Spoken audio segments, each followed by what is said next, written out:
જયપુરમાં મોટી દુર્ઘટના સીએનજી ભરેલા ટેન્કરમાં વિસ્ફોટ 5ના મોત અને ઘાયલ 40થી વધુ વાહનો રાખ। રાજસ્થાનના જયપુરના ભાંકરોટામાં એક મોટી દુર્ઘટના સર્જાઈ હતી। અહીં એક ગેસ ટેન્કરમાં અચાનક આગ લાગી જતા ભયંકર વિસ્ફોટ થયો હતો, જેમાં અનેક લોકો દાઝી ગયાના અહેવાલ સામે આવ્યા છે। આ દુર્ઘટનામાં 5 લોકોના મોત સામે આવ્યા છે। આ ઘટનાની જાણકારી મળતા જ લગભગ 22 જેટલા ફાયર બ્રિગેડના વાહનો ઘટના સ્થળે દોડી આવ્યા હતા અને આગને કાબૂમાં લેવાના પ્રયાસ હાથ ધર્યા હતા। બીજી બાજુ આ વિસ્ફોટ એટલો ભયાનક હતો કે આજુબાજુમાં ઉભેલા 40થી વધુ વાહનો પણ બળીને ખાખ થઈ ગયા હતા। આ વિસ્ફોટ થતાં વાહનોથી ભરેલા વેરહાઉસમાં પણ આગ લાગી હતી। એક સાથે ડઝનબંધ વાહનો આગની લપેટમાં આવી ગયા હતા।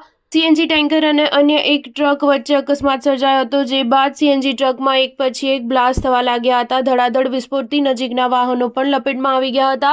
ત્યારે એક બસમાં હાજર મુસાફરોએ નીચે ઉતરીને પોતાનો જીવ બચાવ્યો હતો। આગમાં એક ડઝનથી વધુ દાઝી ગયાની માહિતી સામે આવી રહી છે। ઘાયલોને હોસ્પિટલ લઈ જવામાં આવ્યા છે। Fire fighter, civil defence, police તથા સ્થાનિક લોકોની મદદથી વાહનોમાં ફસાયેલા લોકોને બહાર કાઢવામાં આવ્યા હતા। આ દુર્ઘટના એલપીજી અને સીએનજી ટ્રક વચ્ચે ટક્કર બાદ સર્જાઈ હોવાના પણ દાવા કરાયા છે, જેના બાદ સીએનજી ટ્રકમાં ભયંકર બ્લાસ્ટ થયો હતો। 40થી વધુ વાહનો બળીને રાખ થયા। આ દુર્ઘટના ડિક્લોથલોનની નજીક સવારે 5 વાગે સર્જાઈ હતી। દુર્ઘટનામાં ઘાયલ લોકોને હજુ પણ હોસ્પિટલ ખસેડવામાં આવી રહ્યા છે, જ્યારે ફસાયેલા લોકોને ફાયર બ્રિગેડના કર્મચારીઓ દ્વારા બચાવવાના પ્રયાસો હાથ ધરવામાં આવ્યા છે।